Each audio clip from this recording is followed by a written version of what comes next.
Hey everybody, it's been a while since I did a video, so long overdue. I have a ton of videos I just haven't got through editing yet, which will eventually get out. I know I had plenty of time during quarantine, but those will be coming out. Today's video is really going to be about how I set up my kayak for tournament fishing for bass. I still do use this kayak for some salmon fishing and salmon fishing tournaments, but this video is just going to primarily concentrate on bass fishing tournaments. So without further ado, I'm going to go over every little aspect of my thing. I'm not going to go into detail with too much with rods and lures and all that. That'll be a separate video, but at least I'll show you how I set it up and what works for me. Okay, I know you see a video in the past, but I've made so many changes of what I've done. So I do run the Native Titan 10.5. It is almost 2 years old now, and sometimes with that stuff over there, I do put it on top of the Jeep.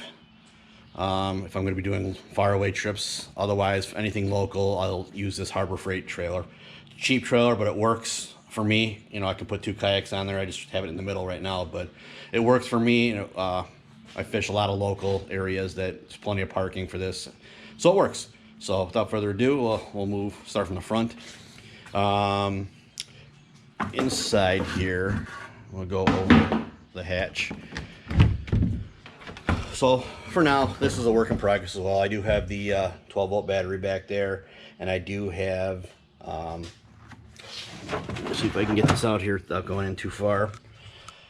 I am running a power supply out here for lights and for the fish finder, and eventually some other things, but really like the Yak Power system here. It was easy to install, so I keep that for just for the fish finder and for some lights, which I'll show you in a second.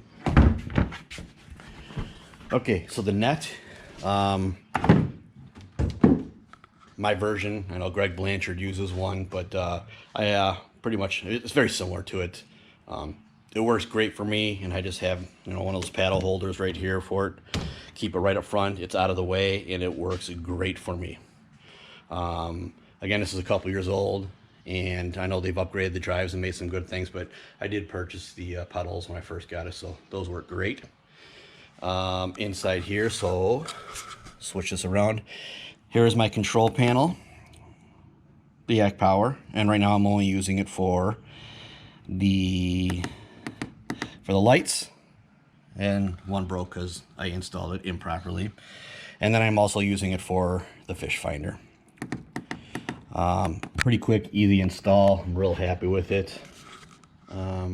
Next thing I will show you is the GoPro mount, which slides out of the way. It's out of the way when I'm casting, and if I need it, I just pull it forward. It works out great for me. A couple of my basic tools in here. Really, we all carry tools, big deal. I do have a little storage on the side here, so this is where I carry my catch board. Works out great for me. I pull it out, I tuck it away, and it is tethered to the kayak just in case something were to fall. I've already learned that lesson once, so that won't happen again. So it is tethered. I do have the Yak wheels on here. Definitely makes it so much easier for getting it to some of the docks. But I did have to tighten this up a few times. I think that's just periodic maintenance. Just have to keep tightening these things up. So I do have the Yak Attack light. So we do launch before sunrise, and you have to have it. I have that on there. I don't always keep it on there. If I just fish in the middle of the day, I just take it off, so it's just not in the way. And my angle cooler that I modified into basically all my storage for all my boxes of what I use. And then I added on 8 of the rod holders. It works out great. I don't always use 8, but 2 on each side and then 4 in the back works out really well for me. I do have a couple of rod holders in the back. Basically, I really use these ones for when I'm salmon trolling, but I just keep them on there because they're really not in the way at all for me. In the back, I do have tackle boxes, all my hooks and weights. It's out of the way. If I need it, I can turn around and reach for it. So I do have the Hook 7 fish finder, and it's my first season using it. Real happy with it. Quick, easy install. Again, plenty of videos out there and how that gets installed. So really one other difference that I do that not everyone does, is this underseat storage. So this is basically what I use to keep all my soft plastics in it and a bunch of tools. I keep some extra turning tags in here, some basic stuff in here. But it works out great for me. I do carry some extra lining in there. But it works out great. It's just in a Milwaukee tool case. It was cheap. I think it was like 15 bucks on sale. It's light. It works great. I restock it, and then when I want to, I store it back underneath here, and it's out of the way. It doesn't really slide around, so that works out great for me. Okay, moving on. Okay, so a lot of things I have upgraded. I did get the Boondocks rudder. Interesting. It does work great. It's a great upgrade.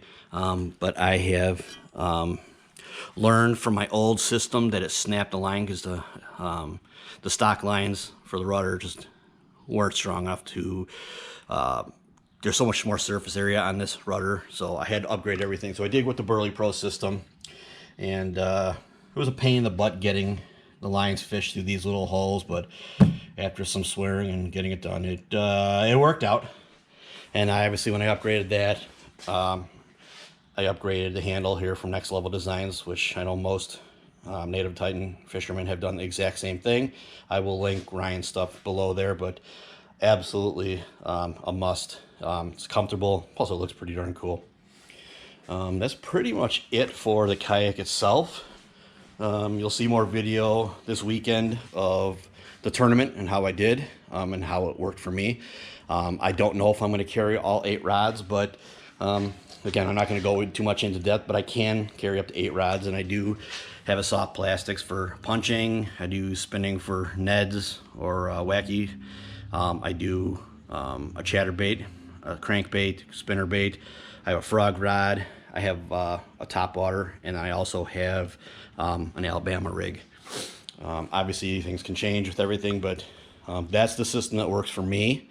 I primarily fish with the Elysian rods, but there's a couple other ones in there, but they're not my favorite. Elysian has really been great for me, so I'm building up my arsenal with them, so those will change as time goes on, but that is it. Feel free to drop some questions below on what works for you, what works for me, any similarities you may have. Sorry about that.